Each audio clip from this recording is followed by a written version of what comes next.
지금 바로 선풍기에 이것 하나만 붙여보세요. 정말 에어컨이 필요 없어집니다. 당신은 이제 에어컨을 켜지 않게 됩니다. 혹시 지금 선풍기를 틀어도 미지근한 바람만 나와서 답답하신가요?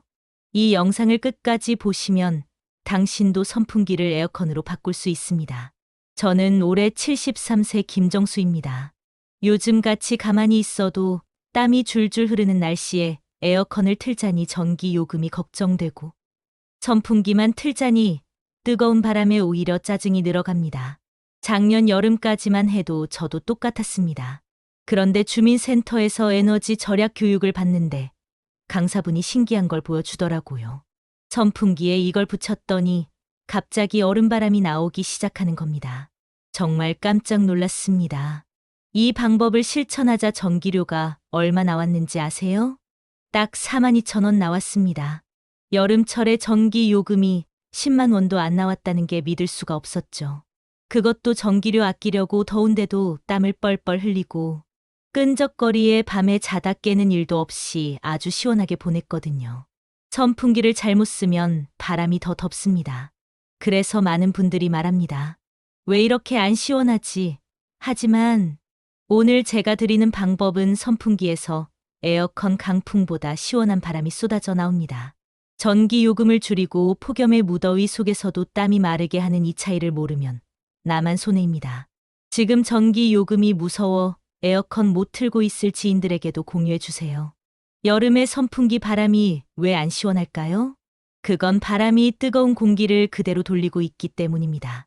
방안 공기가 이미 후끈한데 그걸 그냥 돌려봤자 시원할 리가 없죠.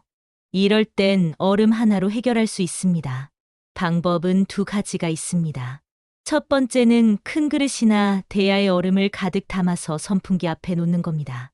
선풍기에서 바람이 나오는 곳 바로 앞 딱 30cm 떨어진 곳에 놓으세요. 그러면 놀라운 일이 벌어집니다. 선풍기 바람이 얼음을 지나면서 차가워져서 나옵니다. 바람이 얼음에서 올라오는 시원한 기운을 끌고 오면서 방안 전체 공기를 시원하게 바꿔줍니다. 쉽게 말해 찬물 위에 있던 시원한 수증기가 바람을 타고 퍼지는 겁니다. 그래서 바람이 훨씬 시원하게 느껴지는 거죠.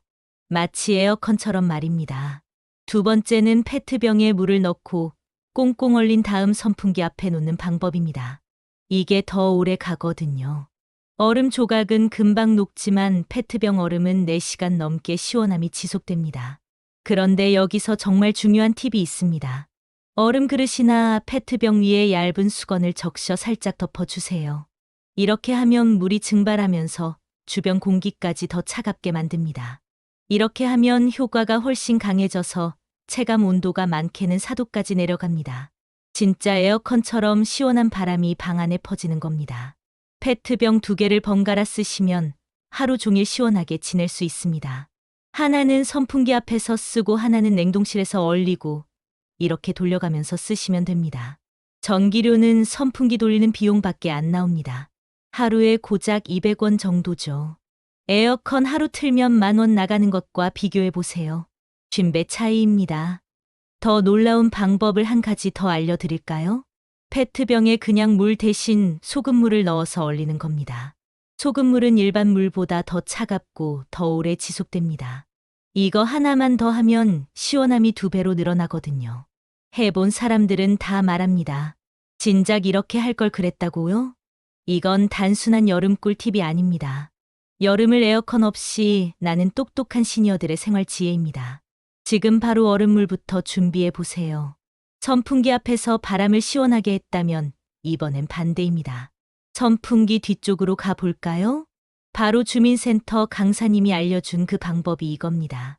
선풍기 뒤에 이것만 붙이면 됩니다. 바로 아이스팩입니다. 요즘은 택배를 시키면 냉장식품이나 냉동식품과 함께 아이스팩이 하나쯤은 꼭 따라옵니다. 보통 집에 하나쯤은 다들 있으실 거예요. 이게 바로 여름철 최고의 보물이 됩니다. 버리지 마시고 모아두셨다가 여름철에 이렇게 활용하시면 딱입니다. 방법은 아주 간단합니다. 만약 아이스팩이 없다면 작은 생수병을 얼려 사용하셔도 좋습니다. 아이스팩이나 얼린 생수병을 선풍기 뒷면 공기 들어가는 곳에 고정시키는 겁니다. 고무줄이나 끈을 이용하면 됩니다. 주의할 점은 아이스팩에서 물이 흐르지 않도록 천이나 비닐로 감싸는 것만 신경 쓰면 끝입니다. 이렇게 하면 선풍기 자체가 시원한 공기를 흡입해서 더 차가운 바람을 만들어냅니다. 이게 왜 효과적일까요? 선풍기는 뒤에서 공기를 빨아들여서 앞으로 내보내는 구조거든요. 그래서 뒤쪽 공기가 차가면 앞으로 나오는 바람도 차가워지는 겁니다. 특히 방 안 전체를 시원하게 하고 싶을 때 탁월합니다. 거실이나 식사하는 공간처럼 넓은 공간에서 사용할 때 큰 효과가 있습니다. 이 방법의 가장 큰 장점은 뭘까요?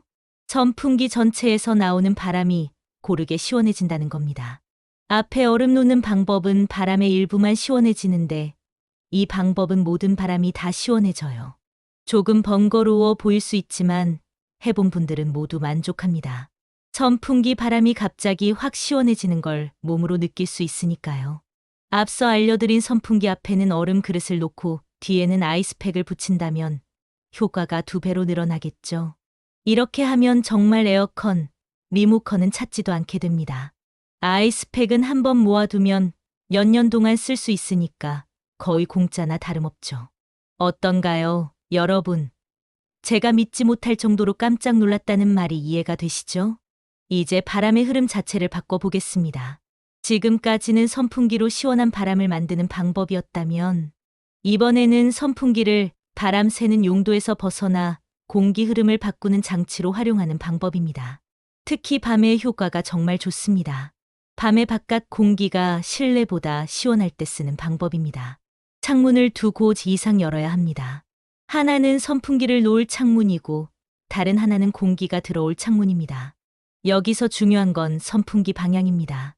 선풍기를 평소처럼 안쪽으로 향하게 하지 마세요. 반대로 바깥쪽으로 향하게 놓는 겁니다. 그러면 실내의 더운 공기가 밖으로 밀려나가고 반대편 창문으로는 자연스럽게 시원한 바깥 공기가 들어옵니다. 쉽게 말해 집안 공기를 통째로 바꿔버리는 겁니다. 처음에는 이해가 안 되실 수도 있어요. 선풍기를 바깥으로 돌리면 바람이 안 들어오는데 어떻게 시원하지? 그런데 실제로 해보시면 깜짝 놀라실 겁니다. 더운 공기가 밖으로 나가면서 방 안 전체가 금세 시원해져요. 특히 여름밤에 창문 2개를 열고 한쪽에서 선풍기로 더운 공기를 밖으로 빼내면 반대쪽 창문으로 시원한 바깥 바람이 자연스럽게 들어옵니다. 에어컨 없는 방에서도 정말 유용한 방법입니다. 언제 쓰면 가장 효과적일까요? 해가 진 후 낮에 뜨거워졌던 공기가 식는 저녁 9시부터 새벽까지가 최고입니다. 이때 바깥 온도가 실내보다 낮거든요. 낮에는 바깥이 더 뜨거우니까 이 방법을 쓰면 안 됩니다. 오히려 더워져요. 하지만 밤에는 정말 효과적입니다. 후끈했던 방이 시원한 바람이 도는 쾌적한 공간으로 변해요. 특히 잠들기 1시간 전에 바깥 공기만 잘 들여와도 수면의 질도 눈에 띄게 좋아집니다. 공기 흐름만 바꿔줘도 에어컨 없이 훨씬 쾌적한 밤을 만들 수 있습니다. 이 방법은 아파트보다는 주택에서 더 효과적입니다. 해보신 분들이 많이 하는 말이 왜 진작 몰랐을까입니다. 정말 간단한 방법인데 효과는 놀랍거든요. 이번에는 열이 많은 분들을 위해 몸에 직접 적용하는 방법입니다. 선풍기 바람이 아무리 시원해도 내 몸이 달궈져 있으면 그 시원함이 잘 느껴지지 않습니다. 그래서 이번에는 바람이 아니라 내 몸부터 식히는 방법입니다. 찬물에 적신 수건을 목이나 손목, 무릎 등에 감고 선풍기 바람을 쐬는 겁니다. 이게 왜 효과적일까요? 물이 피부에서 증발하면서 피부의 열을 빼앗아 가기 때문입니다. 쉽게 말해 우리 몸이 자연스럽게 에어컨이 되는 거죠. 특히 목과 손목이 가장 효과적입니다. 이곳에는 굵은 혈관이 지나가거든요. 여기를 차갑게 하면 몸 전체 체온이 자연스럽게 내려갑니다. 방법은 정말 간단합니다. 찬물에 수건을 적셔서 꽉 짜주세요. 물이 뚝뚝 떨어지지 않을 정도로만 짜면 됩니다. 그리고 목 뒤나 손목에 감아주세요. 그 상태로 선풍기 바람을 쐬면 수건이 마르면서 내 몸의 열기를 빼앗아 갑니다. 정말 놀라울 정도로 시원해집니다. 몸 전체가 금세 시원해지는 걸 느끼실 수 있어요. 특히 더운 날 밖에서 돌아와 땀이 줄줄 흐를 때 이 방법을 쓰면 체온이 빨리 내려갑니다. 잠자기 전에도 정말 좋습니다. 목에 차가운 수건을 두르고 선풍기 바람을 쐬면 깊은 잠에 빠질 수 있어요. 수건이 마르면 다시 찬물에 적셔서 쓰시면 됩니다. 보통 20분 정도 다시 적셔주면 돼요. 더 오래 지속시키고 싶으시면 얼음물에 적시세요. 그러면 더 차갑고 더 오래 갑니다. 이 방법의 장점은 즉시 효과를 느낄 수 있다는 겁니다. 수건을 목에 두르는 순간부터 시원해져요. 그런데 한 가지 단점이 있습니다. 젖은 수건이 몸에 직접 닿으니까 불편하실 수 있어요. 옷이 젖을 수도 있고 계속 축축한 느낌이 들 수도 있습니다. 특히 예민한 분들은 젖은 수건이 피부에 닿는 게 싫으실 수도 있어요. 그런 분들을 위해 더 편한 방법이 하나 있습니다. 젖은 수건 대신 쓸 수 있는 방법 말입니다. 바로 쿨링 스프레이를 사용하는 방법입니다. 젖은 수건이 불편하시다면 이 방법이 훨씬 편리합니다. 에탄올이나 멘톨 성분이 들어간 스프레이를 팔이나 다리에 뿌리고 선풍기 바람을 쐬는 겁니다. 이런 스프레이는 약국에서 쉽게 구할 수 있습니다. 쿨링 스프레이나 시원한 스프레이라고 하면 약사님이 바로 알려주실 거예요. 가격도 3,000원에서 5,000원 정도로 부담스럽지 않습니다. 사용법은 정말 간단합니다. 팔이나 다리에 가볍게 뿌리고 선풍기 바람을 쐬면 됩니다. 그 순간 스프레이 성분이 빠르게 증발하면서 피부에 냉기를 전달합니다. 정말 놀라울 정도로 차가워집니다. 에어컨 없이도 찬 기운을 피부로 직접 느낄 수 있어요. 젖은 수건과 다른 점은 뭘까요? 옷이 젖지도 않고 계속 축축한 느낌도 없습니다. 한 번 뿌리면 30분 정도 시원한 느낌이 지속되거든요. 특히 외출 전에 이 방법을 쓰면 정말 좋습니다. 더운 곳으로 나가기 전에 팔다리에 뿌리고 나가면 한동안 시원하게 지낼 수 있어요. 그런데 주의할 점이 몇 가지 있습니다. 첫째, 얼굴에는 절대 뿌리지 마세요. 눈이나 코에 들어가면 위험할 수 있습니다. 둘째, 민감한 피부를 가진 분들은 미리 팔 안쪽에 조금 뿌려서 테스트해 보세요. 알레르기 반응이 있는지 확인하는 겁니다. 셋째, 너무 자주 뿌리지 마세요. 하루에 3-4번 정도면 충분합니다. 이 방법의 가장 큰 장점은 편리함입니다. 가방에 하나 넣어 두면 언제든지 쓸 수 있어요. 집에서도 밖에서도 어디서든 즉시 시원해질 수 있습니다. 특히 에어컨이 없는 곳에서 정말 유용합니다. 경로당이나 야외 모임에서도 쓸 수 있거든요. 요즘은 휴대용 선풍기도 많이 나오잖아요. 작은 선풍기와 쿨링 스프레이를 함께 쓰면 어디서든 에어컨 못지않은 시원함을 느낄 수 있습니다. 지금까지 알려드린 방법을 다 따라했는데도 왜 아직 시원하지 않다고 느껴질까요? 그럴 땐 딱 한 가지 원인을 의심해야 합니다. 바로 공기 속 습도입니다. 아무리 시원한 바람을 만들어도 공기 자체가 눅눅하고 축축하면 땀이 제대로 증발하지 않고 오히려 더 덥고 짜증이 납니다. 특히 우리 나이가 되면 더욱 그렇습니다. 젊을 때는 몰랐는데 나이 들수록 습한 날씨를 더 힘들어하게 되거든요. 혈액 순환이 예전 같지 않아서 몸에서 열이 잘 빠져나가지 않기 때문입니다. 피부도 예전처럼 탄력 있지 않아서 땀구멍이 제대로 열리지 않아요. 그래서 같은 습도라도 젊은 사람보다 우리가 더 답답하게 느끼는 겁니다. 실제로 여름철 불쾌 지수는 온도보다 습도에 더 큰 영향을 받습니다.